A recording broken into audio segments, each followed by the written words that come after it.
자, 1교시 6번 문제는 축전지의 충전 방식을 초기 사용 중의 충전 방식으로 구분하라. 즉 축전지의 충전 방식을 초기 충전과 사용 중 충전에 대해서 설명하라고 그랬습니다. 이 수식은 참고 삼아서 연축전지의 수식을 참고 삼아서 적어놓은 건데요. 어떤 참고서적도 이런 수식은 여러분들이 못 보셨을 거예요. 잠깐 후에 설명드리겠고요. 사용 중 충전 많이 보셨죠? 자, 충전 방식은 초기 충전은 축전지에 전액을 넣지 않는 미충전 상태에서 축전지에 전액을 주입한 다음 처음 충전하는 충전 방식이라고 그랬고, 사용 중 충전은 보통 충전, 급속 충전, 부동 충전 외 여러 가지 충전 방식이 있는데 축전지의 성능을 잃었을 경우에 또 잃기 전에 다시 축전지의 성질을 복원시켜가는 충전 방식이 되겠습니다. 그래서 오셨으니까 이 연축전지의 수식에 대해서 의미를 한번 설명드리고, 초기 충전과 사용 중 충전은 충분의 유인물을 보시면 여러분들이 이해할 수가 있습니다. 연축전지라 하면 납이죠, 납. 두 개의 납판입니다.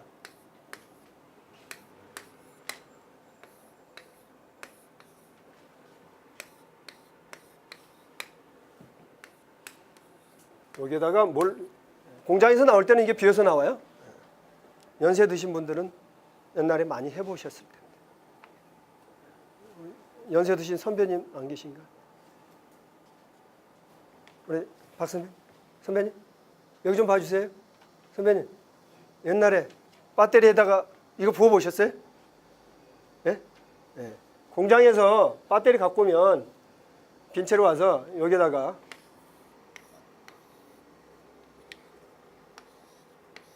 이게 뭐예요? 예, 황산. 황산에다 물을 부으면 되나요? 물에다 황산을 부어야 되나요? 잘못하면 폭발나죠. 그러니까. 예? 이렇게 되면 뭐가 되나요? 황산에다가 물을 부었어요. 그러면은 묽은 황산이 되는 거죠.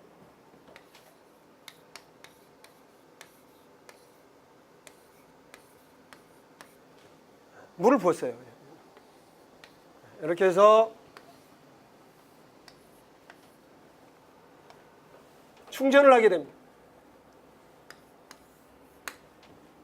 충전을 하게 되면 전류가 이렇게 흐르겠죠. 그죠? 그러면 여기에 있는 산소 두 분자가 이렇게 가서 달라붙습니다. 그러면 여기 어떻게 되나요? 이렇게 되면 양극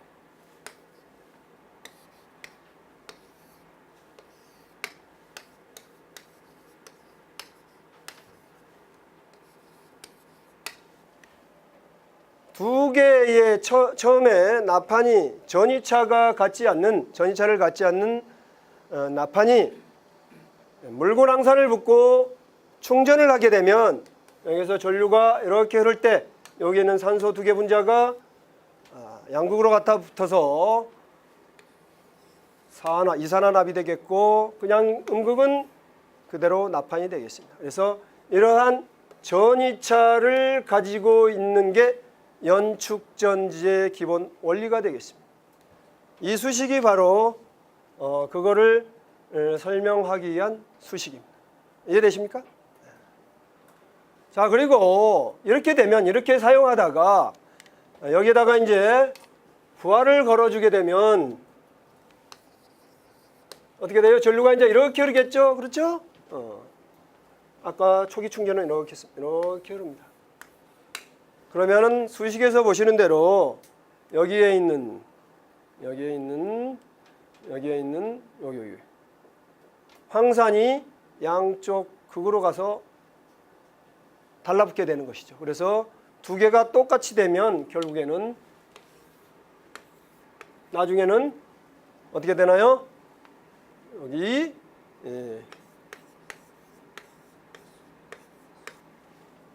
이렇게 되어가는 과정을 수식으로 표현해 놓은 것입니다.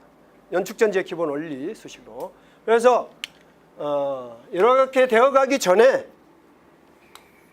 여기 지점에서 다시 어느 지점에서 다시 거꾸로 여기에다가 충전을 하게 되는 것이죠. 다시 처음과 마찬가지로.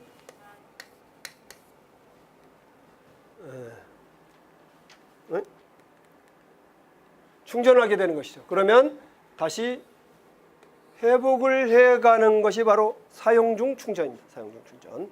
그래서 이 범위를 벗어나게 되면 충전을 하게 되더라도 회복을 할 수가 없게 되는 이 전압을 뭐라고 그래요?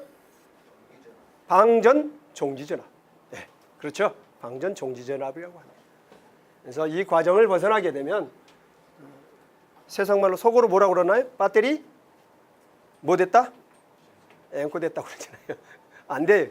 예, 회복 불가능하기 전에 이렇게 가면 이렇게 되면 회복이 불가능합니다. 이렇게 돼버리면 그 전에 충전을 해줘야 됩니다.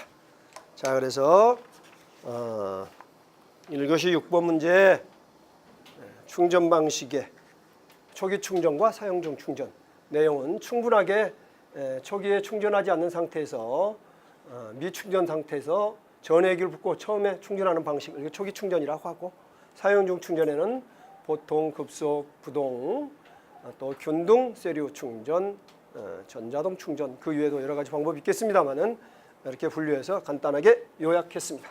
자, 1교시 7번 K팩터 변압기의 K팩터에 대해서 설명하시오 그랬습니다. 자주 나오는 문제네요. 자주는 아니지만 잊어버릴만 하면 한 번씩 나오는 문제인데, 우선 변압기에서 K팩터란 어떤 것이냐? 변압기에서 발생하는 고조파, 즉 부하에서 발생되는 고조파가 변압기에서 영향을 미치게 되겠는데, 그 변압기가 발생되는 고조파에 열받지 않고 안정적으로 전력을 공급할 수 있는 능력, 이걸 갖다가 이제 K팩터라고 하는데요. 이 K팩터는 바로 이거예요. 고조파의 총합, 그것분의 각종 고조파와 고조파 전류의 곱, 이런 수식으로 나타낼 수가 있습니다. 이걸 K팩터라고 하는데요.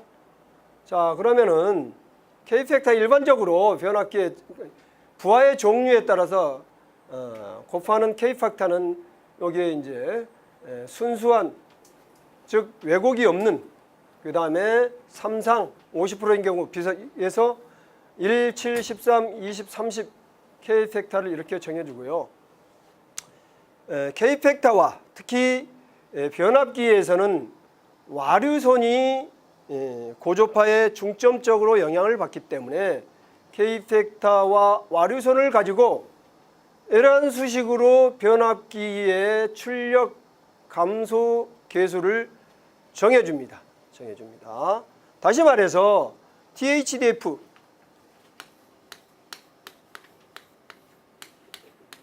THDF를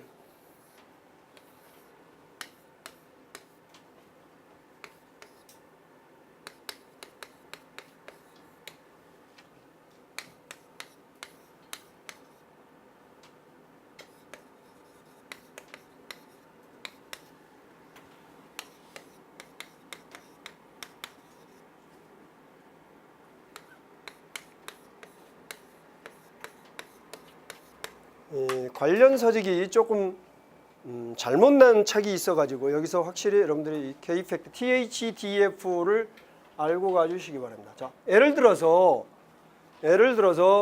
여기에 삼상 비선형 부하를 가지는 K팩터를 13으로 가정했을 경우에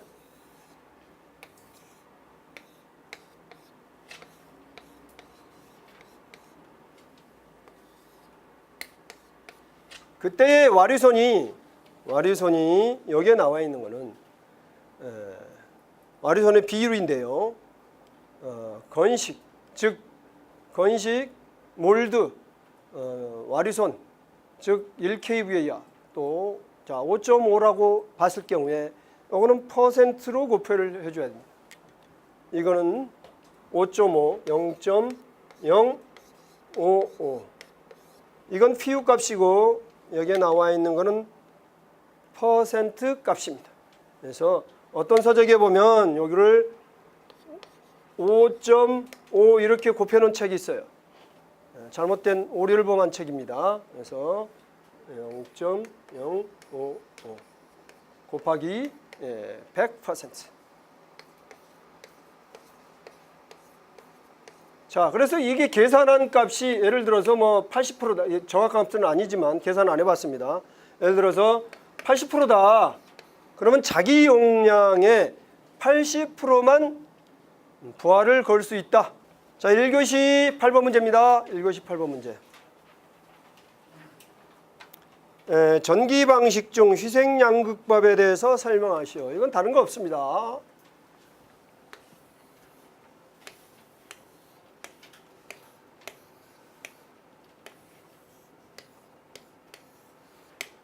이것이 8번 문제는 뭘 설명하느냐면, 자, 전식이라는 거는 전류가 흘렀을 때 어떠한 전극이 부식하는 현상이 나타난 것을 전기부식이죠. 전기. 약해서 전식이라고 하는데, 이렇게 전류가 흐르게 되면 전류의 유출점에서 부식이 발생하는 이런 현상을 갖다가 전기 부식이라고 합니다. 그러면 전위가 낮은 이런 이쪽 음극은 뭐가 되겠어요? 이쪽은 전식, 전기 부식이 발생하고 반대로 이쪽은 부식이 발생하지 않고 방식이 되겠죠. 자, 그래서 유전양극법 또는 희생양극법이라고 하는데요. 이 유전양극법이나 희생양극법은 이거를 전원을 집어넣는 걸 외부전원법이라고 하고, 이 양극을 음극보다 전이열이 높은 금속을 사용하여서 전류가 이렇게 흐를 수 있도록 해주는 방법, 이거를 유전양극법이라고 합니다. 금속 전이열에 대해서는 참고서적을 살펴보시면 되겠고요. 교류열에서 전선을 병렬로 사용하는 것, 포설하는 방법, 문제가 좀 애매하죠. 뭘 병렬로 포설한다는? 그렇지만 찰떡같이 알아들어야죠. 이런 경우에는 교류회로에서 같은 상에 여러 조의 케이블을 동시에 포설하는 문제라고 봐야 되겠습니다. 즉, 단상도 좋고 삼상도 좋고, 예를 들어 삼상의 경우 변압기 2차 측에 대전류가 흐를 경우 케이블이 한 가닥만 가서는 안 되겠다. 케이블이 한 가닥이 전류를 흘릴 수 있는 한계가 있죠. 그래서 두 가닥 아니면 세 가닥, 네 가닥, 같은 상에 여러 조의 케이블을 포설할 경우 문제점이 발생하게 되는 것입니다. 여기도 마찬가지고요.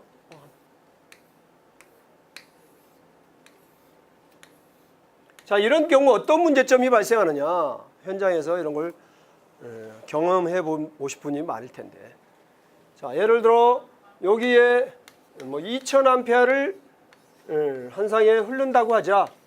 그러면 네 가닥에 4, 5, 20, 500A씩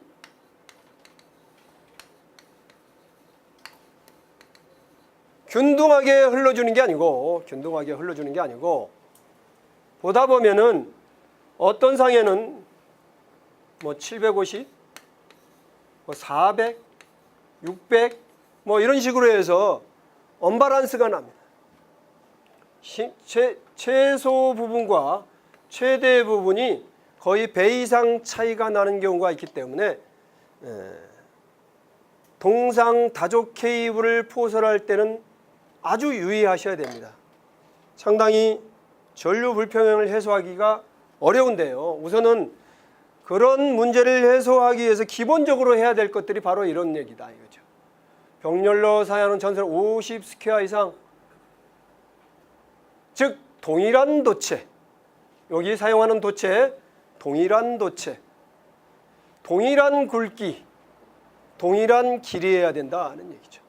동일한 도체. 어떤 거는 뭐 100스퀘어, 어떤 건 150스퀘어, 뭐 이러지 말고, 어떤 건 좀 길고 짧고 이러지 말고, 동일한 도체, 동일한 굵기, 동일한 길이여야 된다.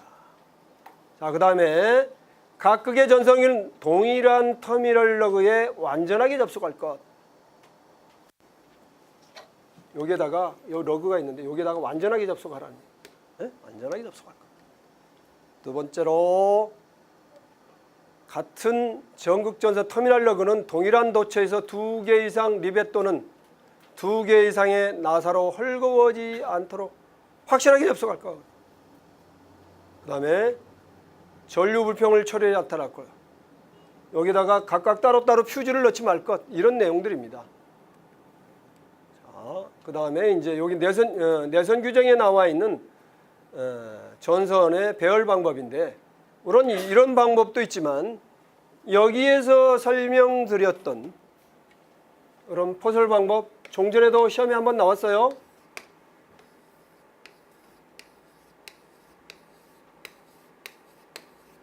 R, S, T, N, N, T, S, R 이런 식으로 또 세 가닥일 경우, 네 가닥일 경우 포설 방법이 나와 있습니다. 6036서에 KSIC 6036서에 나와 있기 때문에 설계나 시공을 하신 분들은 참고해 주시고, 시험을 준비하시는 분도 물론 여기까지 정리가 필요한 내용입니다.